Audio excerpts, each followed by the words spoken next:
အာကာသပြတဲ့ရန်ကုန်ကိုလူအများစုတွားရောက်လေ့လာရောက်ရှိကြပေမဲ့ပြတဲ့ခီးပတ်လန်တနေရာကနေရာမှာရှိတဲ့သူရဲကောင်းလေးတအူးကိုတော့လူအများစုကတတိမထားမိကြပါဘူးသူရဲကောင်းလေးကတော့အာကာသကိုပထမဆုံးရောက်ရှိခဲ့တဲ့ခွေးလေးလိုင်ကာဖြစ်ပါတယ်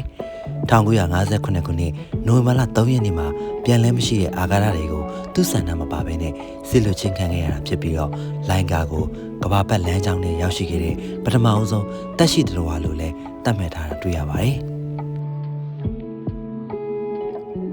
အာကာသခရီးစဉ်ဟာတက်ရှိတွေရဲ့ခန္ဓာကိုယ်ပေါ်ဘယ်လိုတက်ရောက်မှုရှိရဲဆိုတာလေ့လာဖို့နဲ့လူသားတွေအာကာသကိုမတွားရောက်ခင်အချက်လက်တွေရယူဖို့အတွက်လိုင်ကာလေးဟာတွားရောက်ခဲ့ရတာဖြစ်ပြီးတော့လိုင်ကာလေးကိုစစ်လွတ်တဲ့ရင်ဟာကဘာမြေကိုဘေးကင်းစွာနဲ့ပြန်လည်ဆင်းသက်နိုင်အောင်ဒီဇိုင်းမထုတ်ထားတာကြောင့်အစကတည်းကပြန်လည်မရှိတဲ့ခရီးဖြစ်ခဲ့ပါတယ်